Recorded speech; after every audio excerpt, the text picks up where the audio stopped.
दोस्तों स्वागत है आपका सिनॉप्सिस आईएएस में। मेरा नाम है कृष्णा। ये लेक्चर प्रीलिम्स 2023 के डिस्कशन के बारे में है।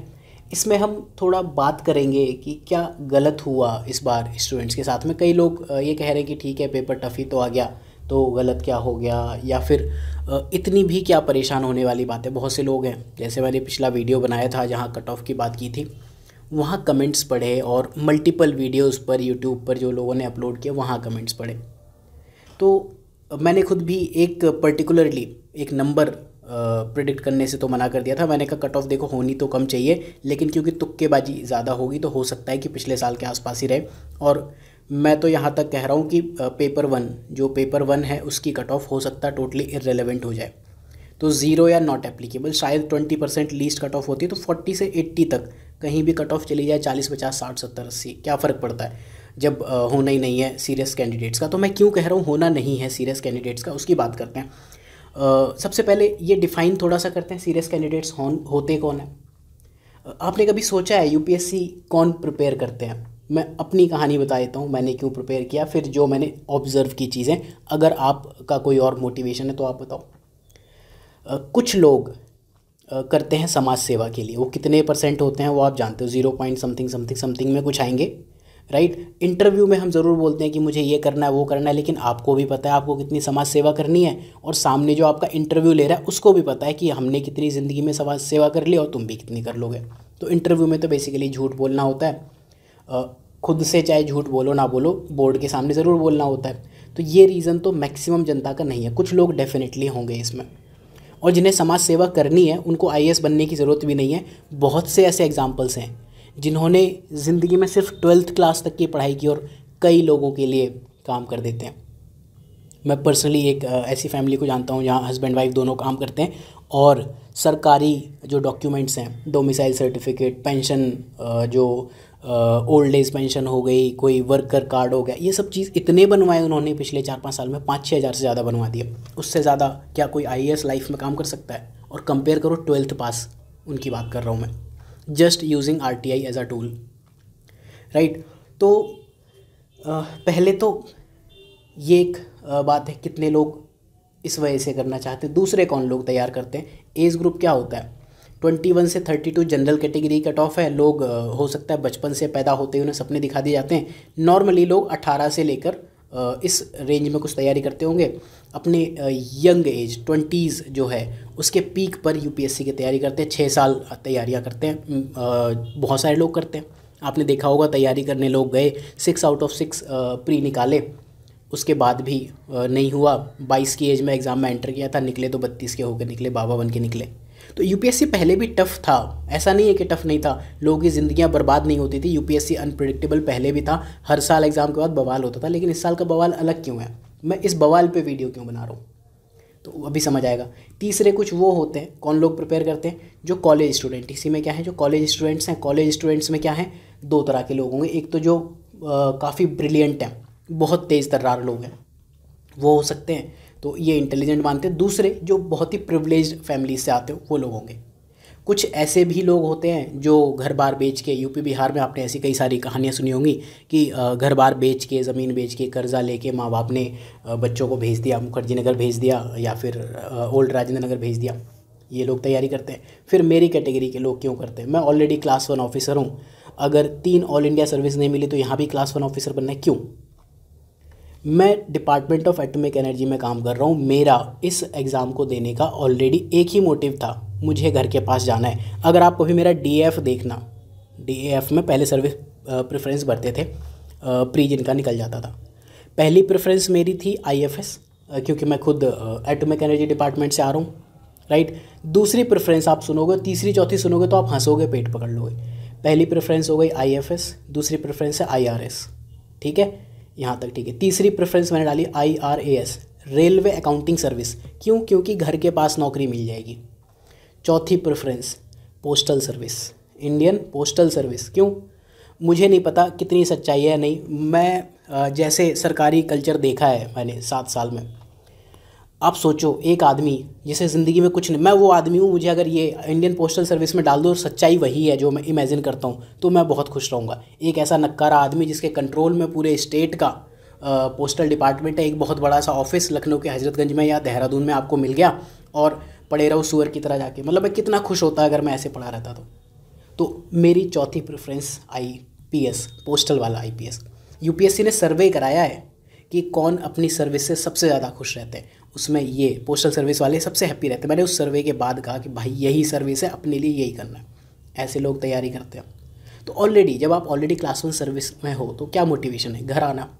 मैं साउथ में बहुत टाइम तक नहीं रह सकता था, मल्टीपल रीजंस हो सकते हैं, ऐसा नहीं कि साउथ रहने के लिए अच्छा नहीं है। फिर क्यों तैयारी करनी होती है, तो हमने बात की कौन करते हैं, वाई। अगर हम वाई की बात करें, देखो एक तो पैसा, लोगों को लगता है कि आईएएस बन जाओ या आईपीएस बन जाओ, पैसा है, अंधा पैसा है, अंधी पावर है।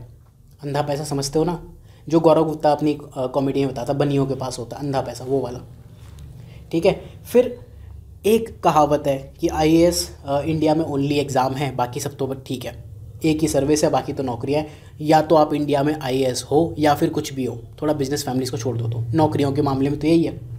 तो फिर ठीक है, अपना ये था कि चलो आईएएस की तैयारी करते हैं, बट यहाँ तो मेरा ये टारगेट भी नहीं था, ठीक है। तो एक अंधा पैसा, अंधी पावर, पावर किसे चाहिए होती है, इसकी प्रेफरेंस में आईपीएस आता है ना, पुलिस वाला, कि भाई साहब पूरे स्टेट की और डिस्ट्रिक्ट की या अपने एरिया के पुलिस हमारे अंडर होगी, आएंगे सुबह शाम दंड बैठक आपके सामने करेंगे और बिल्कुल आप महाराज हो। सोचो पुलिस डिपार्टमेंट पूरा आपको रिपोर्ट कर रहा है, क्या रौला, क्या पावर होती है। जब जिसको मन करा उसको जाके पीटाए पेलाए, राइट।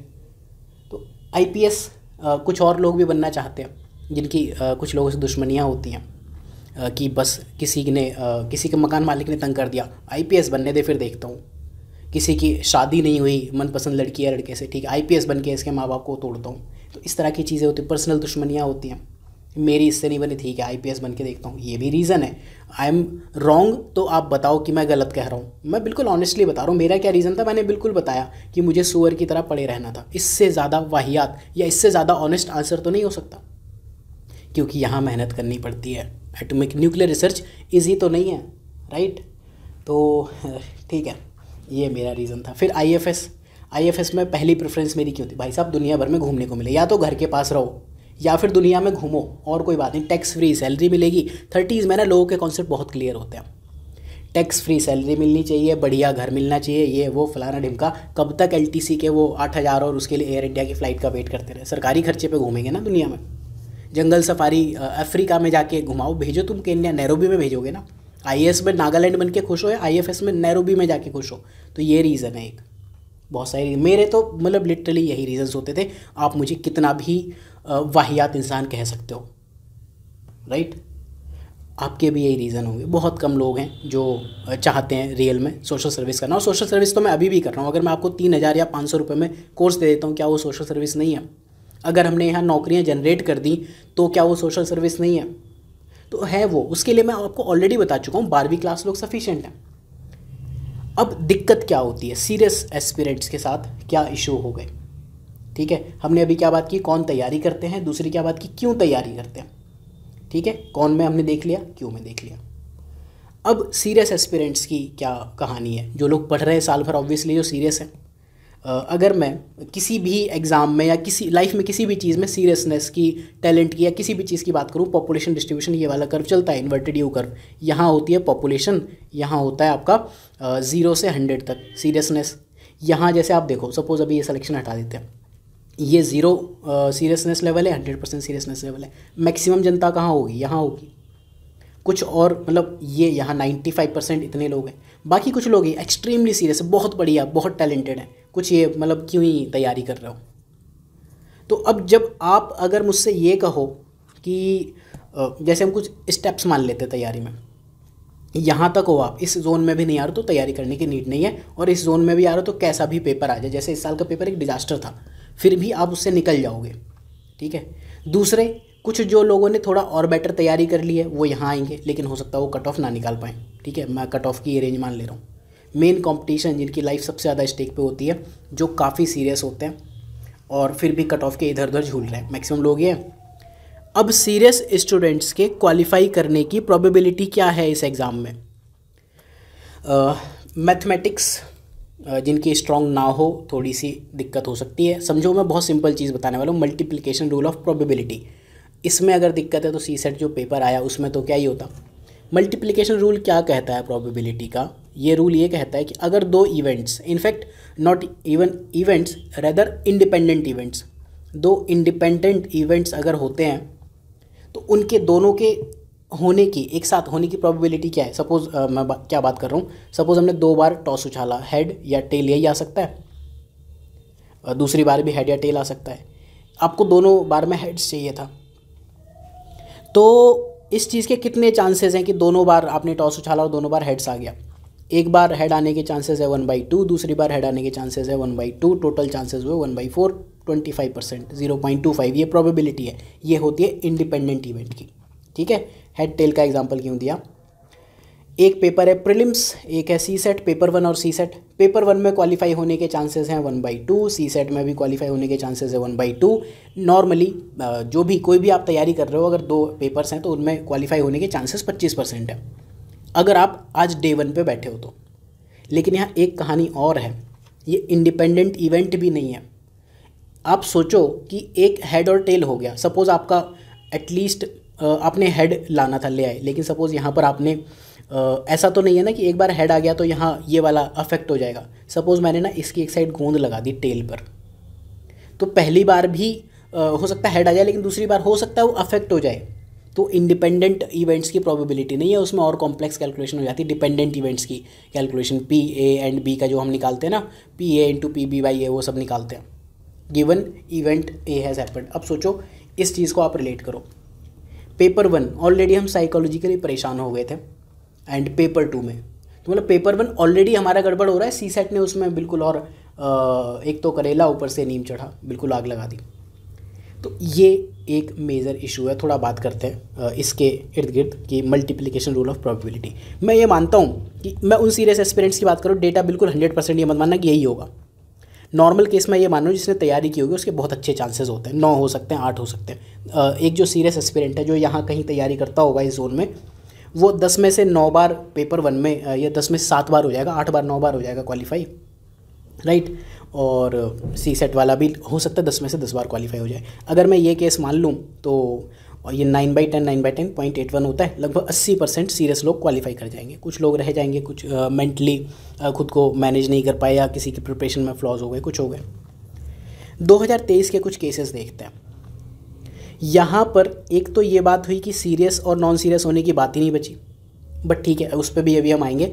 सीरियस एस्पिरेंट के पेपर 1 में क्वालिफाई होने के chances irrespective of their preparation level half हैं। बहुत सारे लोग, बहुत सीरियस एस्पिरेंट्स पेपर 1 में फेल हैं, बहुत सीरियस एस्पिरेंट्स पेपर 2 में फेल हैं। अगर ये भी कहानी होती ना तो भी 25% सीरियस एस्पिरेंट्स पास हो जाते, 4 में से 1 बंदा जो सीरियसली पढ़ रहा है। अब ज़रा याद करो जो मैंने लेक्चर के स्टार्टिंग में बात की थी, कौन लोग तैयारी करते हैं, क्यों करते हैं। मेरा पर्पस क्या था, एक क्लास 1 ऑफिसर होने का। क्यों क्लास 1 एग्ज़ाम देना है भाई? मैं एग्ज़ाम देता और मुझे ये पता होता ये मेरे चांसेस है, हो सकता है मैं फर्स्ट अटेम्प्ट में ही छोड़ देता, फेल हो जाता। लेकिन हुआ और थोड़ा बुरा। पेपर 1 में मैं मान लेता हूँ सीरियस एस्पिरेंट्स फिर भी एक रैंक ला रहे हैं। पेपर 1 टफ था, मान लेता हूँ कि टफ है, बट सी सेट में पास होने के चांसेस रह गए 1/10। प्रीलिम्स क्वालिफाई करने की प्रोबेबिलिटी क्या हुई, 1/2 इंटू 1/10, 5%। 100 में से 5 लोग क्वालिफाई कर रहे हैं। तीसरा केस क्या है, पेपर 1 भी तो आसान नहीं था इतना, पेपर 1 में भी तो सीरियस एस्पिरेंट्स की वोट लगी है। यहाँ पे एक चीज़ बताता हूँ मैं, क्यों मैं ये 1/10 कह रहा हूँ। और अगर पेपर 1 में सीरियस एस्पिरेंट्स 10% सेलेक्ट हो रहे हैं, पेपर 2 में 10% हो रहे हैं, 1/100 मतलब 100 में से एक सीरियस बंदा क्वालिफाई करेगा। हो सकता है ठीक है 2 4 5 आगे पीछे हो, बट आप समझ रहे हो कि प्रॉब्लम क्या हुई। अब मैं ये क्यों कह रहा हूँ, ठीक है पेपर टफ था, कट ऑफ नीचे चली जाती, वो एक बात है, बट यहाँ क्या दिक्कत हुई, कुछ क्वेश्चन जो मैंने क्यों कहा था कि कट ऑफ हो सकता, कोई बड़ी बात नहीं 80 चली जाए, कट ऑफ जानी चाहिए थी 75 से नीचे, लेकिन कोई बड़ी बात नहीं 80 में चली जाए। मैंने तो 40 से 80 तक कोई भी नंबर बोला है वैसे, ठीक है। पहली बार ऐसा हुआ, मैं कट ऑफ प्रिडिक्ट नहीं कर रहा हूँ, क्या प्रिडिक्ट कर लूँ। तो कुछ क्वेश्चंस जो पिछली बार 6-7 पूछे थे, इस बार कितने पूछ लिए, भर भर के पूछ लिए। पेयर वाले क्वेश्चन, उसमें दिक्कत ये है बहुत सारे लोगों ने, मैंने जैसे आपको बताया था कि मैंने जब ये तुक्केबाजी की और लॉजिकल नॉन लॉजिकल रीजनिंग दोनों की लूडो लेके जब मैं एग्ज़ाम सॉल्व करने बैठा, वहाँ पर A only 1, B only 2 pair correct, only 2 pairs, ठीक है, 3 पेयर्स करेक्ट या नन या 4 पेयर्स करेक्ट। मैं कह रहा हूँ 4 स्टेट 3 पेयर, 1 2 3, मेरे हिसाब से 2 गलत है, 1 और 3 सही है, ओनली 2 पेयर। अगर मैं सीरियस एस्पिरेंट हूँ तो आप समझ रहे हो, तीनों के तीनों ऑप्शंस जब तक आपको नहीं पता, तीनों के तीनों स्टेटमेंट्स जब तक आपको नहीं पता, आप नहीं कर पा रहे हो। किसी बंदे को आता था ये, ठीक है। मुझे जो क्वेश्चन आते थे मुझे पता है कि मैंने कैसे उनको सॉल्व किया, घर पे बैठ के भी। एग्ज़ाम मोड में तो छोड़ दो, मेरे से क्या होता मैं नहीं जानता। और मैं अपने आप को कॉम्पिटिटिव पर्सन मानता हूँ, ये भी मान के चलना, ये मेरा क्लैरिफिकेशन है आपके लिए।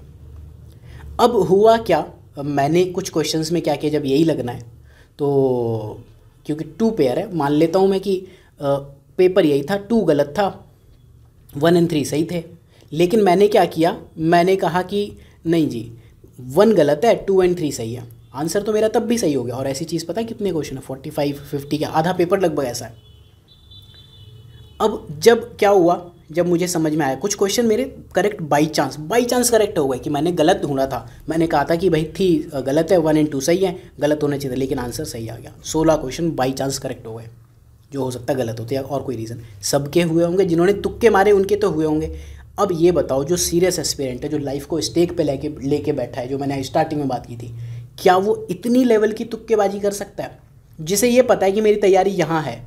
भाई मैं यहाँ होता ना तो भंड तुक्केबाजी करता। भंड को ऐसे लिखते हैं, किसी को इसका मीनिंग पता हो, कोई कानपुर से अगर बिलोंग करता हो तो प्लीज़ कमेंट सेक्शन में ज़रूर बताना। यहाँ होता तो भी यही करता, यहाँ होता तो भी यही करता, यहाँ होता तो शायद यही कर देता। लेकिन जो बंदे यहाँ हैं, जो यहाँ हैं, कर सकते कभी नहीं कर सकते। तो ये तुक्केबाजों का एग्ज़ाम हो गया। विकास सर का एक कोई लेक्चर उसकी रिकॉर्डिंग में सुन रहा था, उन्होंने कहा कि मंगल ग्रह से पेपर सेट होकर आया। मंगल ग्रह से भी सेट होता तो भी ठीक था। ये पेपर टफ था, ये पेपर ईजी था, क्या था, मैंने कहा ये इजी क्वेश्चन 40 है। 40 मेरे लिए इजी है। इजी को मैं बिल्कुल वैसे मानता हूँ जो मैं एग्जाम में कर सकता हूँ, इसमें 2 नंबर ला सकता हूँ, वो मेरे लिए इजी है। जिसमें नहीं ला सकता वो मेरे लिए टफ है। मैं अपने पर्सनल पर्सपेक्टिव से कहता हूँ इजी है टफ। इसको वैसे मत मानना कि एग्जाम में इजी क्वेश्चन 40 है, बिल्कुल नहीं है, ठीक है। तो मतलब मैं देखता हूँ चीज़ें 0 और 1 में, बाइनरी में। लोग कैसे देखते हैं, इजी, वेरी इजी, फलाना डिमका से लेके वेरी टफ तक, वो नहीं। तो 1% सीरियस लोग क्वालिफाई हो रहे हैं। और मैंने लास्ट लेक्चर में क्या कहा था, जिसका सी सेट निकल रहा है, या इसमें भी वही कह रहा हूँ, ये कट ऑफ का क्या मतलब है, 0 नॉट एप्लीकेबल। सी सेट निकाल लो, पेपर 1 में कैसे भी नंबर आ रहे हो। अब ज़रा एक चीज़ याद करो, 2013 के आसपास काफ़ी सारे प्रोटेस्ट हुए थे, हिंदी मीडियम वालों ने किए थे और आर्ट साइड वालों ने किए थे सी सेट की वजह से। उस टाइम पे क्या होता था, सपोज़ कट ऑफ 220 गई या 206 या 205 गई, सी सेट में आप ले आओ 180 नंबर, 26 नंबर ले आओ, या हो सकता 20% हो मिनिमम कट ऑफ, आप ले आए, पास हो गए। उस टाइम पे 2-3 साल भर भर के ऐसा हुआ, आर्ट साइड और हिंदी मीडियम वाले बिल्कुल परेशान हो गए थे। तो प्रोटेस्ट हुआ, सी सेट क्वालिफाइंग बनाया गया, लेकिन क्वालिफाइंग होना था ना। कहानी इस बार क्या हुई कि ज़्यादातर जो लोग पेपर 1 क्वालिफाई कर रहे हैं वो सी सेट नहीं क्वालिफाई कर रहे हैं, और जो सी सेट क्वालिफाई कर रहे हैं वो पेपर 1 नहीं क्वालिफाई कर रहे हैं। ज़्यादातर ये केस है पहला वाला। तो सी सेट ने पेपर उनको इर्रेलेवेंट बना दिया। तो ये इश्यूज़ तो हैं। देखो इसमें क्या हुआ, इम्पैक्ट किस पे आया, सबसे ज़्यादा इम्पैक्ट आया हुआ जो रूरल बैकग्राउंड के लोग हैं, हिंदी मीडियम के लोग हैं। इंक्लूसिव समावेशी होने की बात करता है, फीमेल सेंट्रिक होने की बात करता है। गवर्नमेंट्स की खुद की रिपोर्ट्स हैं, फीमेल विमेन इन स्टेम होता है ना, मैथमेटिक्स भी आता है, वहाँ लाने के लिए प्रयास किए जाए। लड़कियाँ दूर भागती हैं मैथमेटिक्स से। मैं जेंडर बाइस्ड पर्सन नहीं हूँ, लेकिन सरकारी रिपोर्ट्स यही कहती है। आप समझो एक रूरल पर्सन, उसने किसी तरह तैयारी शुरू की थी, या एक हिंदी मीडियम पर्सन किया, चलो इस बार बढ़िया सिलेक्शन हुए हैं, 50+ हो गए, अगली बार हमारा भी नंबर लग जाएगा, वहाँ तो प्रॉब्लम हो गई। फिर फीमेल जो जैसे तैसे समाज से लड़के सब कुछ करके, जिन्होंने कहा था कि हम ये एग्ज़ाम निकाल के दिखाएंगे, प्री में सी सेट में फ़ेल हो गई या पेपर 1 में फ़ेल हो गई। दिक्कत है ना, हर बंदा तो प्रिविलेज नहीं हो सकता ना। मैंने प्रिविलेज लोगों की कितनी बात की, या तो आप बहुत प्रिविलेज हो या ब्रिलियंट हो।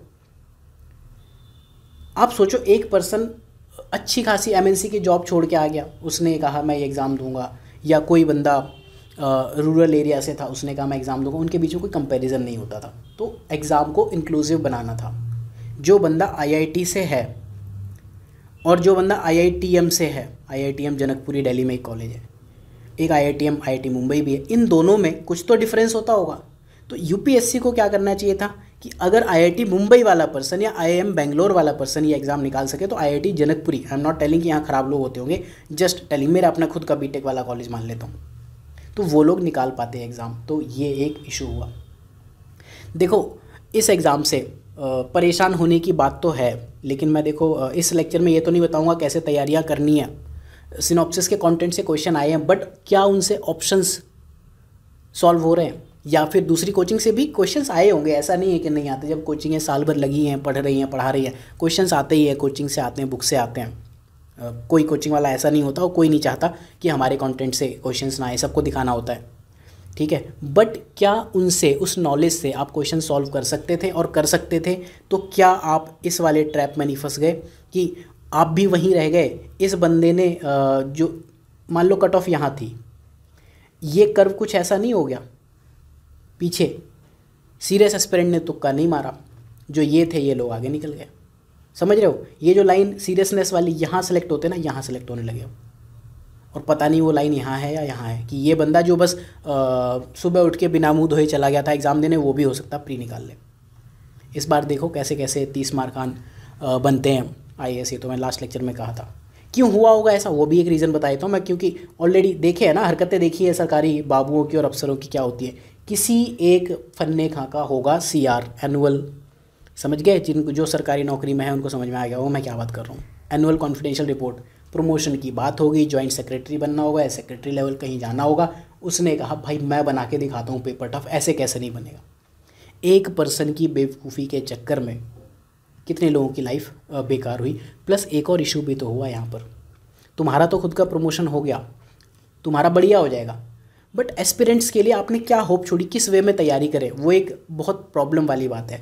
ऑल्दो मैं अभी भी ये कहूँगा कि देखो कुछ क्वेश्चंस जो पेयर वाले हैं नहीं हो सकते, कट ऑफ नीचे चली जाएगी। स्टेटमेंट 1-2 वाले जिन्होंने पहले किए होंगे वो कर लेंगे, बट CSET में पेपर 1 में फिर भी है क्या ना, कट ऑफ कितनी कम ले जाओगे, कोई डिफाइंड कट ऑफ तो है नहीं, तो आप जा सकते हो, क्वालिफाई कर लोगे। बट CSET में सीरियसली सोचना पड़ेगा यूपीएससी को भी, काफ़ी सारे कुछ लोग प्लान कर रहे हैं PIL और ये वो सब। मैं पर्सनली आपको ये कहूँगा कि इन सब चीज़ों में मत पड़ना, जिसे डालना है उसे डालने दो। प्रोटेस्ट के लिए कॉल आए सिनॉप्सिस में कि सर हम प्रोटेस्ट प्लान कर रहे हैं, आप अपने इंस्टीट्यूट के साथ आओगे क्या? नहीं भाई, मेरी तो उनसे हाथ जोड़ के विनती, हम तो नहीं करेंगे। दिल्ली में बहुत सारी कोचिंग्स हैं जो प्रोटेस्ट करती हैं, ये सब आप ज्वाइन कर सकते हो उनको। तो CSET है या कैट है, ये S है भी कि नहीं, इस चीज़ के बारे में विद टाइम थोड़ा रियलाइजेशन होगा। अभी के लिए मैं देखो एक वे फॉरवर्ड आपको ये बता सकता हूँ, प्रीवियस ईयर ज़रूर करो, टेस्ट सीरीज़ बाद में, प्रीवियस ईयर पहले, बेसिक बुक्स पहले, ये सब चीज़ें हैं। सिलेक्शन होना होगा, हो जाएगा। हम लोग अपने टाइम में भी कहते थे कि मेंस की तैयारी करो ढंग से, ऑप्शनल की तैयारी करो, ऐसे वगैरह लिखो, GS 1 2 3 4 सब पढ़ो, और प्री के लिए बैठे रहो। जिस अटेम्प्ट में प्री निकलेगा उस अटेम्प्ट में एग्ज़ाम निकाल देना, फिर पता नहीं प्री निकले ना निकले, तो अभी भी कहानी तो वही है। वो लक और लूडो वाली बात तो है कि प्री में थोड़ा ऐसे बैठो। एक चीज़ की मैं बात करूँगा, जाते जाते काफ़ी देर मैंने बकवास कर ली। सक्सेस, हम सब सक्सेसफुल होना चाहते हैं लाइफ में, इस एग्ज़ाम के थ्रू सक्सेस होना चाहते हैं। सक्सेस का क्या मीनिंग है, अगर आप इस चीज़ को थोड़ा सा समझो ना, तो उतनी ज़्यादा हो सकता है कि आपको आज नहीं, आज से 5 साल बाद ये चीज़ समझ में। आज तो आप कहोगे क्या ज्ञान दे रहा है। मेरा खुद भी यूपीएससी में फाइनल लिस्ट में नाम नहीं है, मेरी चॉइसेस की वजह से नहीं है, वो ठीक है। सक्सेस का मतलब इस एग्ज़ाम में आप क्वालिफाई हो गए, वेल एंड गुड। क्वालिफाई नहीं हुए, अच्छी बात नहीं है, आपको दोबारा एग्ज़ाम देना पड़ेगा, ठीक है। अब यहाँ दोनों चीज़ों में देखते हैं, जो लोग क्वालिफाई हो गए उसमें भी कुछ कैटेगराइजेशन करते हैं। क्या ये लोग सक्सेसफुल मानते हैं अपने आप को? कुछ टाइम के लिए तो मानेंगे, डेफिनेटली आप बड़े बढ़िया एग्ज़ाम में आए हो। अब यहाँ है रैंक, क्या आप बहुत अच्छी रैंक में आए थे, IAS या IFS, या जो आपको बनना था IPS, जो आपको सर्विस चाहिए थी वो बन गया। कुछ लोगों की प्रेफरेंस IRS भी होती है, या मुझे पोस्टल सर्विस मिल जाती, मैं अपने आप को सक्सेसफुल मान लेता, राइट। आप वो हो, आप हैप्पी हो, सक्सेसफुल हो, या फिर आप अदर सर्विसेज हैं। तो अब वो क्या है, रैंक इम्प्रूवमेंट के लिए फिर बैठेंगे, सक्सेस के पहले आ गए। अब यहाँ पर IPS बहुत सारे लोग हैं, उन्हें IAS बनना होता है, वो वापस से अगेन आप ही के साथ कॉम्पीट करेंगे।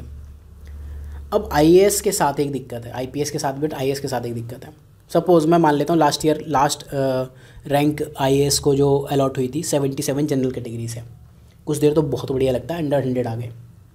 बट सडनली जब रियलाइजेशन होता है ना कि 78 पे तो IPS होम कैडर मिलता, उत्तर प्रदेश मिल जाता, यहाँ बिल्कुल योगी जी के साथ मिल के या केजरीवाल साहब के साथ मिल के कतई डंडे पे डंडे पेलते, अब IAS नागालैंड मिल रहा है।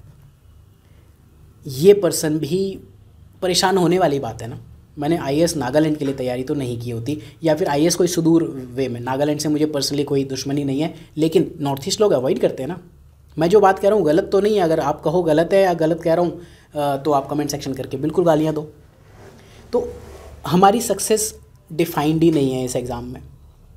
जो लोग फेल हैं वो भी एग्ज़ाम दे रहे हैं, जो लोग IAS बने वो परेशान है। IAS तो जो बन गए वो और एक दिक्कत है, वो एग्ज़ाम दे ही नहीं सकते। और IFS जो बन गए और उन्हें बनना IAS था, वो तो और बुरी कंडीशन में है कि हमें बनना IAS था और ये ऑल इंडिया सर्विस है, हम तो दोबारा एग्ज़ाम भी नहीं दे सकते।